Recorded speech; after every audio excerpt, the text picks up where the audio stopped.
Il éclaire mon chemin. Et je marche à ma faiblesse, conduit par sa sûreté. Il éclaire mon chemin. Il éclaire mon chemin. Et je marche à ma faiblesse, conduit par sa sûreté.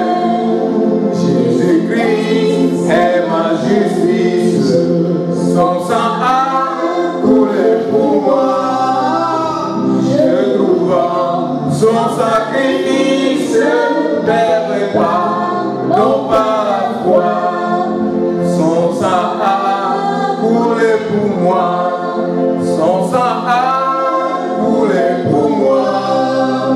Et je trouve en son sacrifice pardon par la foi. Amen. Amen. Oui, Jésus est notre sagesse. Sans lui, nous n'avons pas la vie. Lui-même déclare dans Jean 11, le verset 25, que je suis la résurrection et la vie. Que nul ne vient personne ne vient à lui, même s'il meurt, il aura la vie.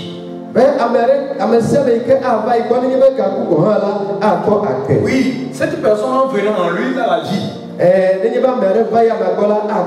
S'il meurt, il aura toujours la vie. Cela veut dire que la vie de Jésus est permanente. Amen. Amen. Ce matin, nous allons écouter la parole du Seigneur. Nous allons lire dans Ephésiens 4, le verset 15 à 24. Ephésiens chapitre 4, le verset, à partir du verset 15 jusqu'au verset 24. Écoutons la lecture. Voici donc ce que je dis et ce que je déclare dans le Seigneur. C'est que vous ne devez plus marcher comme les païens qui marchent selon la vanité de leurs pensées. Ils ont l'intelligence obscurcie. Ils sont étrangers à la vie de Dieu à cause de l'ignorance qui est en eux, à cause de l'endurcissement de leur cœur. Ayant perdu tout sentiment, ils se sont livrés à la dissolution pour commettre toute espèce d'impureté jointe à la cupidité. Mais vous, ce n'est pas ainsi que vous avez appris Christ. Si du moins vous l'avez entendu, et si conformément à la vérité qui est en Jésus, c'est en lui que vous avez été instruits à vous dépouiller, eu égard à votre vie passée, du vieil homme qui se corrompt par les convoitises trompeuses, à être renouvelé dans l'esprit de votre intelligence et à revêtir l'homme nouveau, créé selon Dieu dans une justice et une sainteté qui produit la vérité. Amen. Amen. Amen. Amen. Il y a un point qui m'intéresse au niveau du dernier verset, le verset 4. Il dit, lorsque Christ, votre vie paraîtra, vous paraîtrez aussi avec lui. Le couple il y a ne Christo.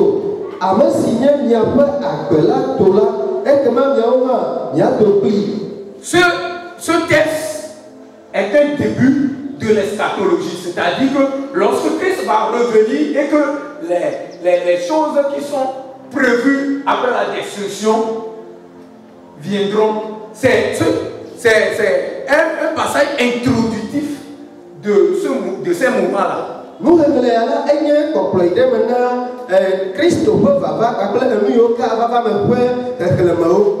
Lorsque tu n'es pas préparé et que ta vie n'est pas conforme à Christ et que tes désirs ne sont pas portés vers ce qu'il désire pour toi, Mon frère, lorsqu'il sera là, tu ne peux pas aller avec lui.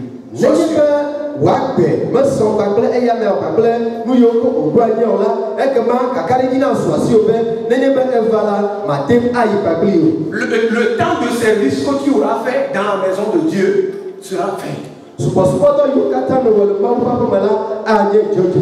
Mais je ne veux pas que ce temps soit fait pour toi. C'est pour cela que le Seigneur a porté ce message sur mon cœur pour que je vienne te le transmettre.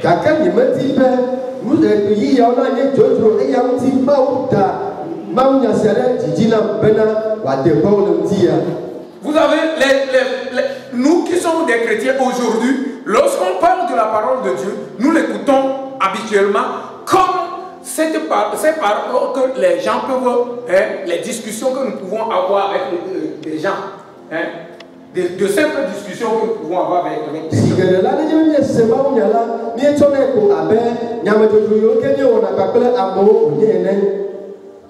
Ça ne doit pas être comme ça. Nous devons être interpellés lorsqu'on prêche la parole de Dieu, lorsqu'on dit quelque chose concernant Jésus. Notre cœur devait se remuer.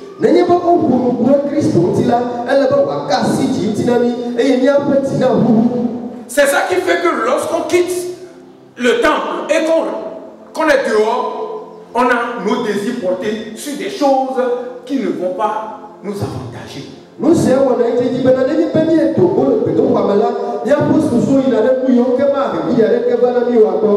Mais que le Seigneur nous aide.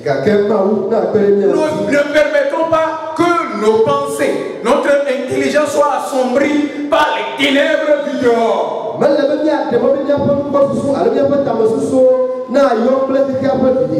Pour marcher selon la vanité de nos cœurs, selon la vanité de nos pensées.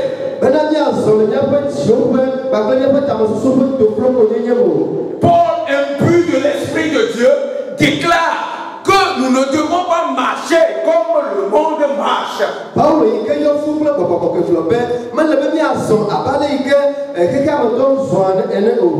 Son désir, c'est que nous nous retrouvons ensemble ce jour. Il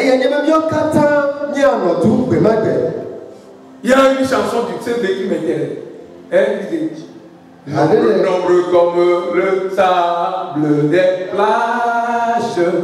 Nombreux comme le sable des plages.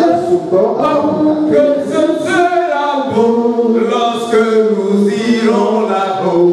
Aussi nombreux que le sable des plages. Je la vois, cette âme innombrable sera reflétée à l'éclat des cieux. Venez-vous, bien-aimés de mon Père. Alléluia. Lorsqu'il chante, mon cœur bat. Je veux me retrouver ce jour là-bas. Quelle est ta décision pour le Seigneur? Quelle est ta décision? Paul nous invite ce matin. Le Seigneur nous invite ce matin. Parce qu'il a de meilleur pour nous. Nous devons vivre pour lui. Nous ne devons pas vivre comme le monde vit. Permettons que notre intelligence soit renouvelée. La Bible dit dans Romains chapitre 12, les deux premiers versets. Permettons que nous lisions ce passage. La Bible dit: je vous exhorte donc, frères, par les compassions de Dieu, à offrir vos corps comme un sacrifice vivant, saint, agréable à Dieu, ce qui sera de votre part un culte raisonnable. Le verset dit: ne vous conformez pas au siècle présent, mais soyez transformés par le renouvellement de l'intelligence, afin que vous discerniez quelle est la volonté de Dieu, ce qui est bon, agréable et parfait. Amen. Celui qui a l'intelligence renouvelée discerne ce qui est sacré de ce qui est sacrilège.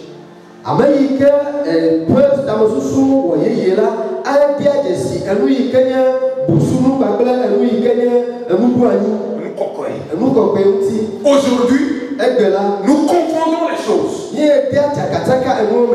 et nous commettons des sacrilèges devant Dieu. Nous prenons ces choses comme de l'amusement.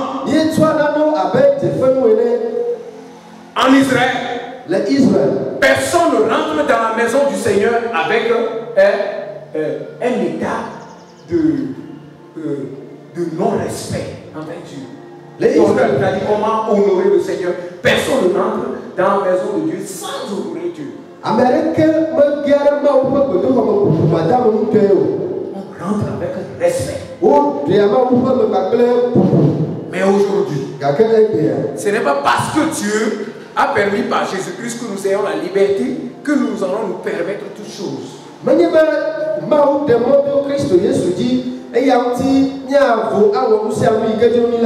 Que le Seigneur nous aide. En dehors du sens illuminé et de l'intelligence éclairée, il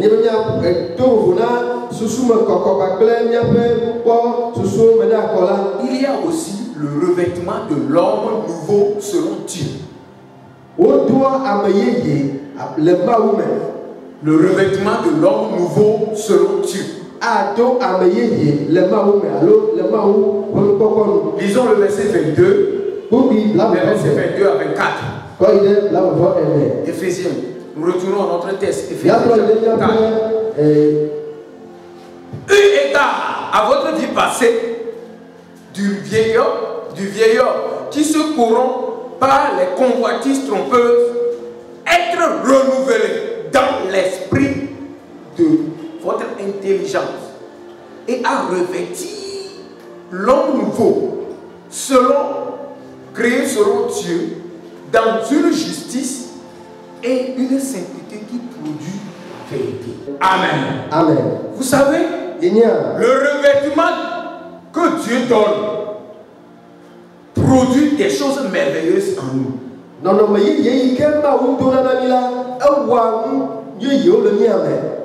Vous savez, si Dieu te donne une nouvelle vie,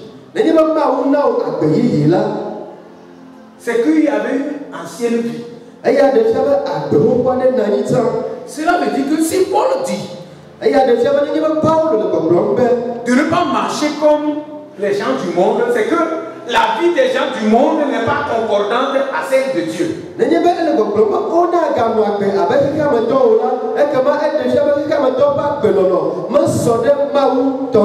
Cela veut dire que ceux qui ont reçu Christ, Dieu leur donne une nouvelle vie. Alléluia. Moi, j'ai une nouvelle vie. Toi qui as reçu Christ, tu as une nouvelle vie. J'ai pas entendu amen. Tu as une nouvelle vie. Que le Seigneur te soutienne dans cette nouvelle vie. Vous savez, les gens ont oublié qu'ils ont une nouvelle vie. Pour vivre pour le Seigneur, il faut qu'on reconnaisse que nous avons ce revêtement. Pourquoi Dieu nous a donné ce revêtement? Il a donné ce revêtement pour que notre intelligence soit renouvelée. Parce que les choses qu'il a mises en nous, ces choses-là, ce sont des choses célestes. Ce ne sont pas des choses terrestres. Il sait que sur la terre, il n'y a rien de bon.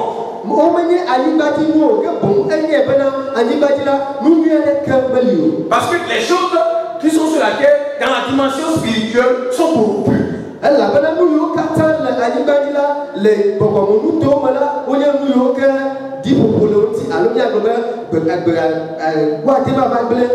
La terre est corrompue dès que le péché a entaché les relations entre l'homme et Dieu sur la terre.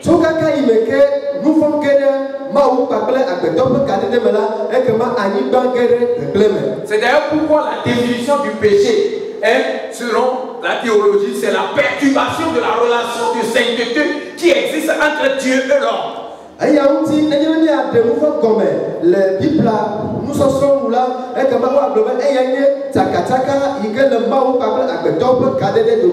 monde est pris en otage par le péché. Et le dirigeant qui est derrière ce fait, c'est le diable. Rappelons-nous que la Bible donne son nom, qu'il est le tentateur. Il est rusé. Il a lui seul. Il a le nom accusateur.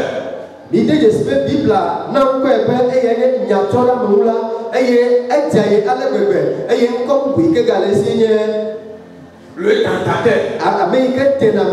Oui, l'accusateur. C'est un voleur. Il transforme les choses de Dieu comme si c'est sa possession. Dans Isaïe 14, verset 14 à 15, la Bible dit que oui, moi je vais aller construire mon royaume sur les étoiles de Dieu. Tu n'as pas créé une étoile, tu peux aller faire ton royaume dessus. Si celui qui a créé enlève ça sous toi, qu'est-ce qui va se passer? Tu vas rester où?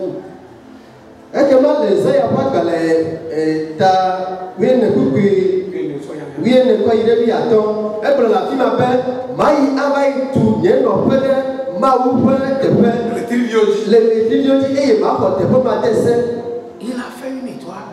Il n'a rien créé d'ailleurs. Il a oublié qu'il a créé. Et aujourd'hui, il fait croire au monde que c'est lui le créateur.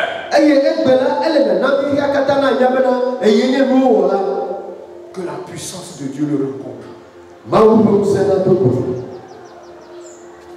Et aujourd'hui, il nous déroute. Et toi, mon ami, et il nous déroute des voies de Dieu. Le Seigneur veut le meilleur pour nous. Mais lui cherche notre malheur. La nouvelle vie que Dieu nous a revêtue, il veut l'entacher. Oui, il veut l'entacher. Mais Paul dit, permettons que Christ qui est en nous, qui nous a permis de nous dépouiller du vieil homme, que l'Esprit de Dieu renouvelle notre intelligence, que l'Esprit de Dieu illumine nos sens. Et lorsque ce revêtement sera permanent sur nous, la fin du verset 24 dit, parce que ce revêtement, c'est un revêtement de justice et de sainteté.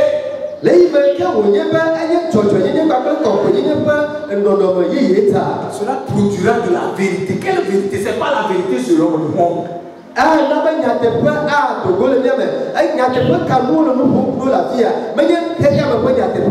Et lorsque nous serons dans cette posture, vous savez, c'est là-bas que nous allons accéder à toute la richesse de Dieu.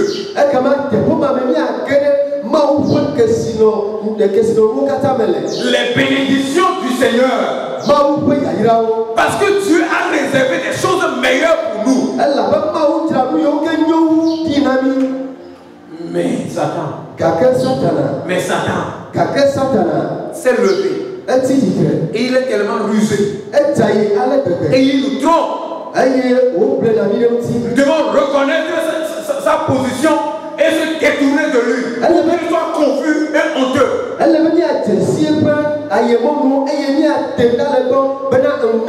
Le Seigneur ce matin veut nous aider à nous tourner vers une vie nouvelle.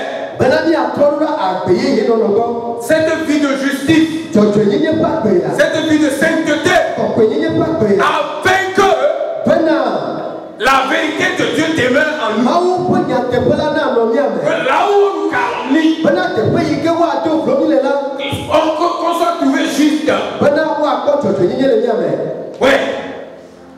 Que le Seigneur nous soutienne. Donc rappelons-nous ce matin, le Seigneur veut qu'on vive pour lui. Pour conclure, chers frères et sœurs en Christ, ce que le Seigneur demande de nous, c'est de vivre pour lui. Mais pour passer à cela, il y a deux choses nécessaires que le texte aux Éphésiens chapitre 4 à partir du verset 17 jusqu'au verset 24 nous dit. Nous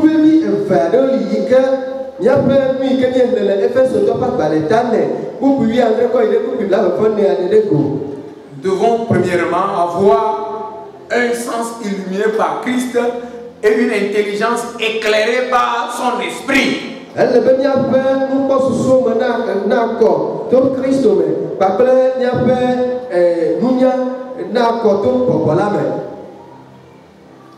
sens illuminé par Christ et une intelligence éclairée par son esprit.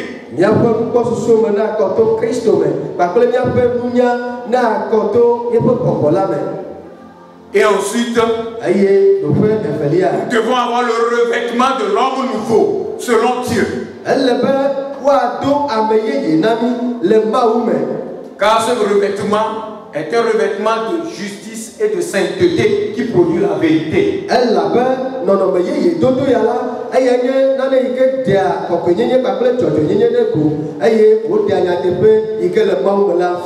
Que tu sois pasteur, que tu sois membre, que tu sois diacre, que tu sois une nouvelle venue dans l'église, c'est là le message du Seigneur pour nous ce matin. Il veut qu'on vive pour lui. Tu peux avoir des richesses, tu peux avoir de grands noms, mais ces grands noms resteront sur cette terre. Mais quelqu'un qui a l'intelligence illuminée, un cœur renouvelé, qui a la vie nouvelle, cette personne vit pour le Seigneur. Il marche pour le Seigneur. Et il accède facilement à ses bénédictions. Soyez bénis ce matin. Soyez bénis ce matin. Je ne connais pas ta situation, mais le Seigneur est prêt ce matin à transformer ta vie. Si tu as péché contre lui, il est là pour te pardonner. Il veut te purifier. Il veut illuminer ton intelligence. Il veut éclairer tes sens. Il veut te donner une nouvelle vie. Renouvelle en moi un esprit bien disposé. Oh Dieu, fais en moi un cœur pur. Oh Dieu, crée en moi un cœur pur. Alléluia.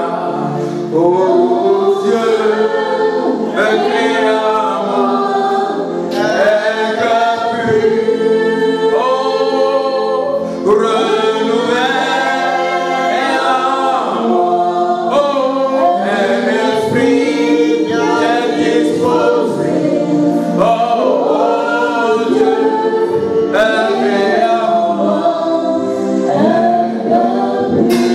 Du Seigneur, demande la faveur du Seigneur.